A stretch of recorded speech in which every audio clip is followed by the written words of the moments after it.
there was some really good common understanding on that call as well, which was really good, really good. It was nice to, it was just like a conversation. It wasn't salesy, even though it was, even though it was a sales call. Exactly. And that's what it's all about. That's what, a successful cold calling is all about. But yeah, I mean, the more you do that, the more it'll just seem like I'm just having another conversation, and you'll just keep making progress. So you got something? I do. So in the subject here, I'm thinking about, of course, making it about them. Yes. And so because of our business services, and I'm very open to feedback on this, I put in the subject line, reducing office workload. Okay, yeah.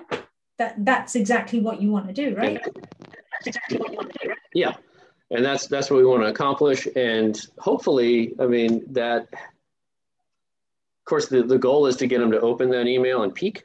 Yes. But hopefully that's unassuming enough. Well, what did she say was pretty current right now? What was going on? Well, she said that the majority of them are working from home. Yeah. And so that's going to be a lot more relevant. So let's change that to something a little hotter. Go sexier. Yeah. So let's do remote file access, or working from home file access. Let's try that. Are you going to be supporting them? Well, what we can do for us is, if they have a backlog of records, we can scan them. Yeah. And they can incorporate that into their system, so they can help people get to those files from home. The other thing that we could do is, if they have documents that they don't need anymore as a result of this, we could destroy them. Okay. So there might be a way to incorporate both. Right. Okay. So you're supporting the whole idea of working from home, right? Mm-hmm. So yeah. It's there's a lot of words you can use that obviously we don't want to make it too wordy, but it is about efficiency, making working at home more efficient. Yeah. Or supporting you while you work from home. Something like that just might make them think, oh, okay, is there something in this? Maybe challenges of working at home. Yeah, but what was your first one again? First one was, it was remote work support. Right. Support for the home worker. There we go. Yeah. I like that one. Okay. So see, I need you. But he's just playing around with it, right? And then you'll hit on something, and that's the title. But the thing is, you knew exactly when I said that, you knew which one you wanted to use. So just keep doing that next time, and just play with them until you kind of go, right, I like that. And that works. Okay. And so what I could do, I want to try that sandwich theory. Yeah. Of course, let's make it about them, a little blurb from me. Yeah. And then more about them. Absolutely. Yeah. And so I can't get a name, but what I'm going to at least initially attempt, and let's see here, many colleges have gone remote as due to the health crisis.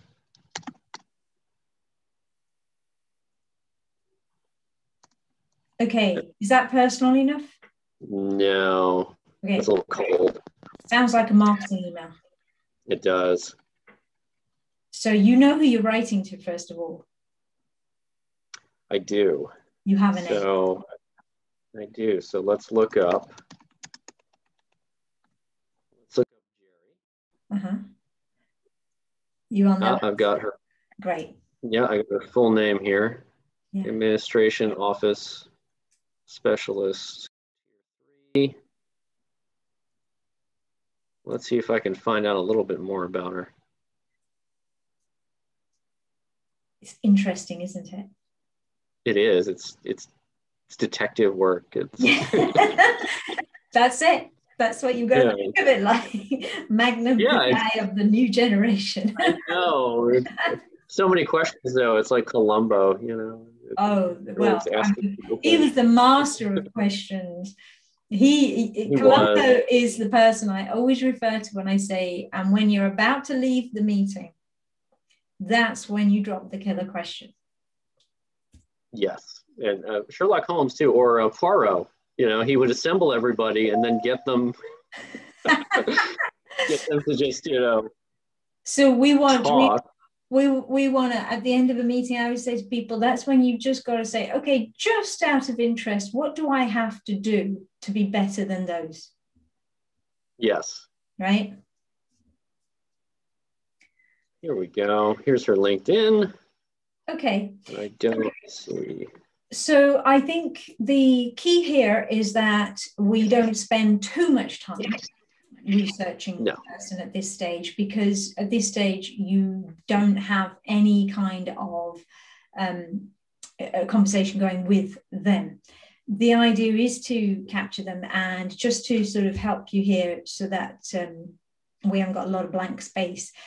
Basically, what I would say, if you're going to look somebody up on LinkedIn, be very, very sure of what it is exactly that you're looking for the purposes of writing the email. So what is it right now that you're looking for the purpose of the email?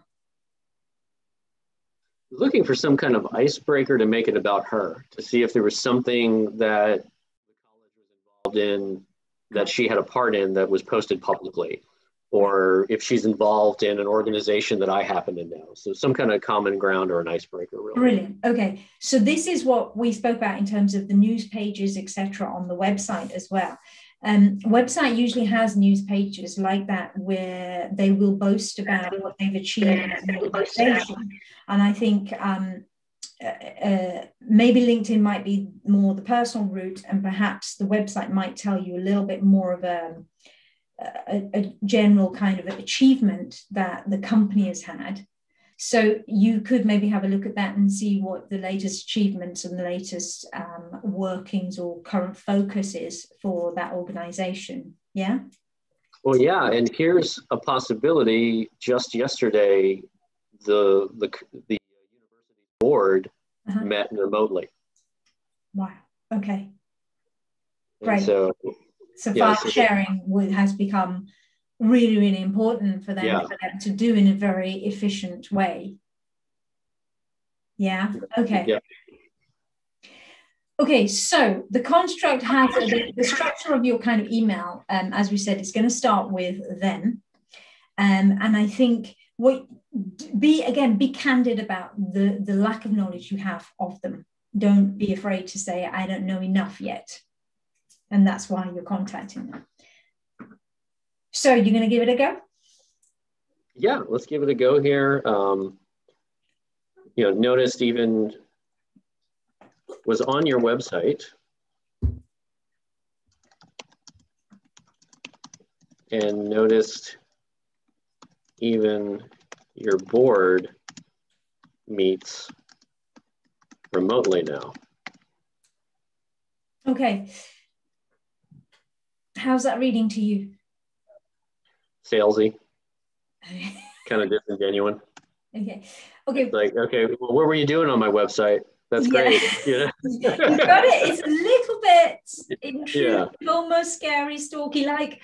So, and you're not a stalker. So no. I think I should also see you've been on her profile. So we've got to be careful how we write it. I think if I could give you a pointer, if I may, just at this stage, perhaps point back to the fact that you have had a conversation, and you may not have a name, but you can use the word colleague. Okay, so personally, I might start it along the lines of, I just had a fantastic or great conversation with one of your colleagues at on the switch number, and learned you are the best person that I should come to speak to about the services that we offer. But at this stage, I don't have very much knowledge other than what I've seen on the website, which does excite me a little bit because I see that there's certainly some areas that we could definitely support you with. Yeah. Especially in the area of helping you and supporting you all to work from home, making that file sharing process a lot more efficient. And that's just one aspect of what we do. What I would more than anything else love to do is to have a conversation with you, pick up a conversation with you, just to get a deeper understanding of your situation, where you are, and how you think the services that we offer could possibly help you in that conversation. Obviously, I would like to share those, the types of services we provide. Yeah? Yeah. And so let's see here. I'm going to unpack that on the page here. So I've got, just had a fantastic conversation with one of your colleagues, and she mentioned you would be the best person to talk to. Yeah. I don't know enough about your college other than what I was able to find on your website. Yeah. And if we move on, so this would in reality be where I'd mention a little bit about the services. Right. Yeah. So you could, in keeping the theme of keeping it relevant to them, okay, so from what you've seen and what you understand, which particular services do you think will resonate with them? Oh, definitely the scanning and document shredding for the remote work that they do. Okay. So what's your VP? What's your sort of strap line? My value proposition. How would you summarize what you guys provide? It would save you time and space, but also it helps community engagement because of the people we work with. So there's that element too. So give me the elevator pitch, Paul. So hi, Paul, what do you do? Well, we provide a host of business services in the Hampton Roads community. And one of the differences is that we have disabled people in our employ that execute those services for you. Okay, great. Okay, so you have a double-sided value effect to what you do, right? And I think it's important to mention that, because what you're doing is, whilst you're helping, especially when you're talking to organizations such as this kind of thing is where I think they'd affiliate themselves, or like to affiliate themselves with. So I think, it's all the politics, isn't it, around it? So, but the reality is that it helps, and you're doing a really great thing here. So I think for me, it would be a case of using that and tailoring it slightly to that person that you're speaking to.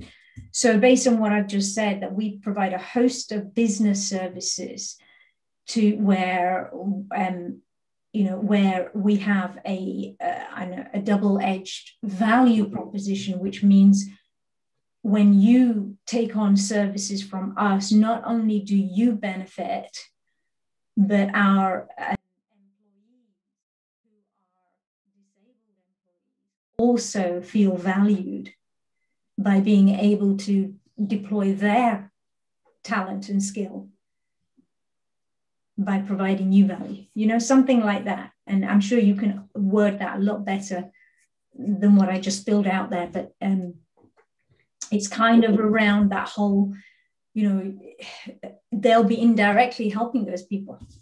Yeah, just by, taking on these services. Yeah. So we provide a host of business services.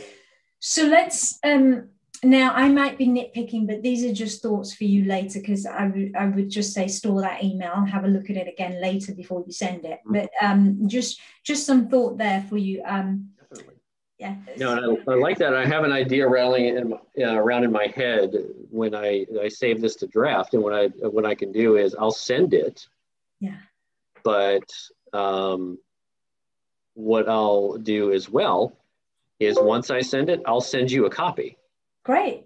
And then that way we can critique it together. You can, see how much of your knowledge I was able to apply in the real world that time.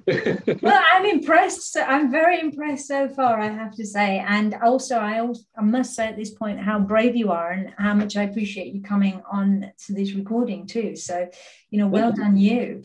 But, it's that level of confidence that gets you where you are. Oh, yeah. Would you like to do another cold call? Yeah, let's do another one. Yeah.